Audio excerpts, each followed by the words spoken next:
de ce qui était à l'époque Oui, du mais prophète. Et tout exactement, ça. comment, comme vous venez de dire, le pèlerinage et le sacrifice existaient même avant le prophète Mohammed. Oui. Alors comment ce rituel est entré dans l'islam et comment c'est devenu un des 5 piliers de l'islam? On ne peut pas dire c'est comment, parce que Mhm. ça a été au judaïsme. Au Mhm. christianisme, bien sûr, il y a le sacrifice. Il y a le sacrifice. Donc les religions célestes, alors se rattachent alors une religion de l'autre. Bien sûr, il y a des liens entre les religions. Oui. Donc et ça, c'est un ordre de Dieu pour le prophète Oui, Mahomet. exactement, Ça, c'est ce c'est que je pour veux dire faire le par comment. sacrifice. Donc on ne peut pas dire la raison de ça. Non, il y Non, a je ne une parle pas de la base. raison, je veux Oui, dire comment ça s'est oui. transformé. Vous venez de dire c'est par ordre de Dieu, Oui, c'est ce c'est que un je voulais ordre de savoir. Dieu, bien Ouais. sûr, parce que tous les piliers de l'islam, ils sont tous d'ordre, ils sont des ordres de Dieu alors au prophète Et Mahomet. est-ce que les Oui, rituels ont changé après l'islam? oui, un peu, bien sûr, un peu de changement. Alors, avant l'islam, les Arabes ou les tribus arabes, ils visitent Kaaba, La Mecque, bien sûr, la Kaaba. Mecque. Alors, on fait le tour. C'était une saison commerciale pour le commerce et pour tout ça. Alors, en même temps pour le sacrifice. Et même aussi là-bas, quand il y a quelque chose et quelqu'un qui fait un vœu, donc c'est toujours ça avec un sacrifice. On a une histoire très très connue, c'est l'histoire Abdel Muttalib et son fils Abdullah. Donc quand elle avait un problème avec des autres tribus, alors elle a juré au Dieu, c'est j'aurai des enfants, alors je vais sacrifier un de ces enfants-là, il aura alors les des enfants. Et puis le Dieu lui donne alors des enfants, et pour ça alors il doit faire le vœu de Dieu. Donc c'était quand il a fait L'offrande. oui, comme ça c'est avec entre les enfants, c'est qui sera le sacrifice, c'était Abdullah, il est le père du prophète Mahomet. Parce qu'Abdullah il était très proche d'Abdel Muttalib, donc alors c'était très difficile pour lui. Après, il est parti à une magicienne de l'Arabie, elle lui dit alors qu'il doit donner son chameau, alors et tu fais le sacrifice de son chameau au lieu de faire le sacrifice de ton enfant. Donc cette idée-là s'était répandue alors dans la société arabe et ça c'était très connu. Et pour ça le prophète Mahomet, elle dit toujours, alors je suis le fils de deux, Ana ibn Zabihain. Donc c'était le premier, c'était Ismaël. Alors, et grand-père, puis oui. c'était son père Abdullah. Donc l'idée, alors c'était une idée très connue pour les Arabes et puis c'était par l'islam après. Puisque vous venez de mentionner que cette idée d'offrande ou de sacrifice se trouve dans les trois religions monothéistes, pourquoi aujourd'hui, toujours avec l'occasion de la fête du Grand Bayram, on trouve des appels de la part, si vous voulez, de ceux qui défendent les droits des animaux, qui nous parlent que sacrifier ou égorger un mouton, c'est contre les droits de ces animaux, c'est quelque chose de cruel, qu'il ne faut pas le faire. Selon vous, d'où vient cette idée, puisque le sacrifice se trouvait dans les trois religions? Et qu'est-ce qu'on peut leur dire, puisque notre chaîne est dédiée normalement aux gens autour du monde entier? Comment peut-on expliquer ce qu'on fait? Est-ce que c'est pas vraiment une idée cruelle de le faire? Bien sûr, cette conception, c'est une conception occidentale. C'est par alors les gens à l'ouest, donc les Européens. Alors, les musulmans, ce qu'ils font là, c'est très difficile, c'est très brutal pour les animaux et tout ça.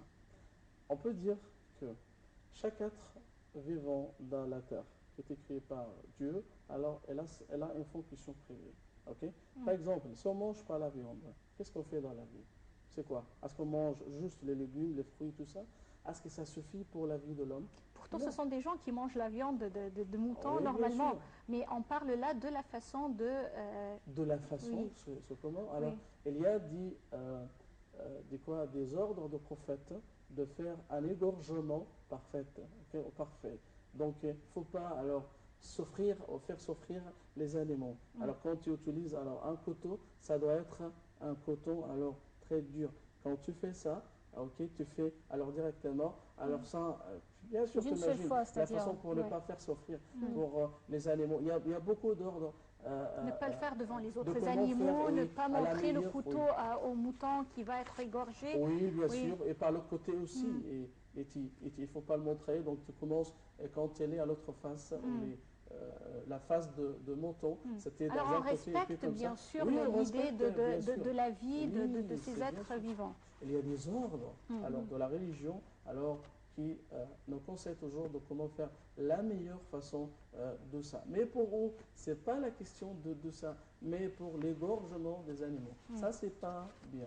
Il y a, par exemple, une secte en Inde qui s'appelle les Gantiens. C'est de Mahavira. Mahavira, c'est un philosophe indien, c'était presque du 6e siècle avant Jésus-Christ, c'était presque à l'époque de Bouddha. Mahavira, il a fait quoi?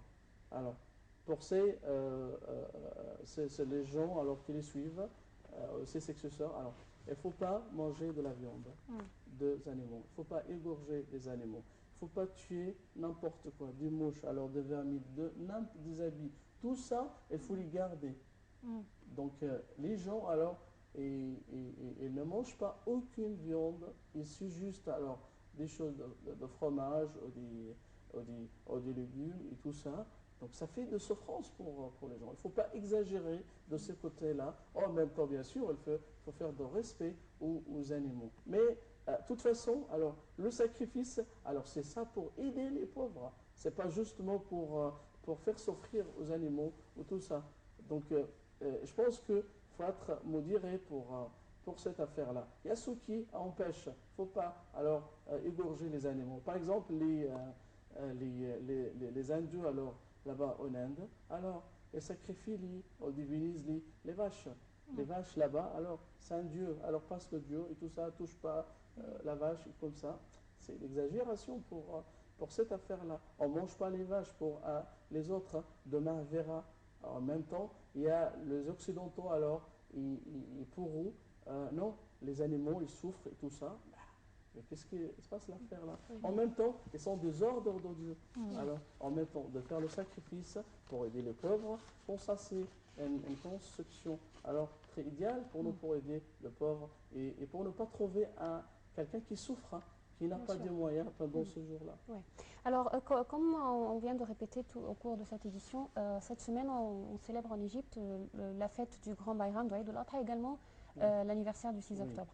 Et on voit vraiment que les Égyptiens aiment beaucoup cette ambiance de festivité. On est vraiment un peuple qui aime faire la fête, qui aime sortir pendant les fêtes. Alors, est-ce que ça existait depuis toujours? Est-ce que c'est dans l'histoire, depuis même l'Égypte antique, que les Égyptiens aiment faire la fête, aiment sortir pendant les différentes célébrations? J'ai déjà dit, alors, à l'époque des pharaons, ils avaient trop de fêtes. Ouais. Alors, ils ont exagéré pour les fêtes. Et presque, on peut dire qu'il y avait une fête à chaque jour, de n'importe quoi. Ok. Donc, je ne sais pas si ça fait une partie de mode pour les Égyptiens, la mentalité égyptienne pour sortir et tout ça. Et même dans les fêtes, comme à l'époque même, il y avait le cortège royal de Pharaon, le convoi de Pharaon, ils sortent pendant les fêtes avec les troupes de musique, les musiciens, les danseurs et tout ça. Donc les gens qui applaudissent alors sur le côté alors dans la rue. Encore il y avait aussi la sortie de Dieu, la statue on le fait sortir de kiosque puis alors pour traverser le Nil. Il y avait beaucoup de choses, beaucoup de phénomènes, beaucoup de manifestations de joie que les Égyptiens faisaient pendant cette période. Et jusqu'à présent, on fait ça. Par exemple, il y avait les fêtes d'une divinité locale là-bas. Jusqu'à présent, on a le moulin. On le pour l'Aoulia et tout ça. C'est presque les mêmes choses. Beaucoup de manifestations qui se répètent qu'on fait comme ça a été à l'époque des pharaons. Donc il y a beaucoup de ressemblances entre cette période et tout ce qui était à l'époque des pharaons. Oui. Alors, docteur Ismail Hamed, on vous remercie infiniment pour ces explications concernant l'ère de festivité en Égypte et également les racines de quelques rituels du Grand Bayram, que ce soit des coutumes spirituelles ou également les rituels égyptiens et partout dans le monde concernant comment faire la fête. Merci bien. Merci. Merci beaucoup. Je vous remercie infiniment, mesdames, messieurs, pour cette édition de Bonjour l'Égypte. Rendez-vous demain, une nouvelle édition. Au revoir. على الأزهر الله أكبر أم الدنيا كمن وكتر لو قلت وصفها أنا مش حنصفها وكفيها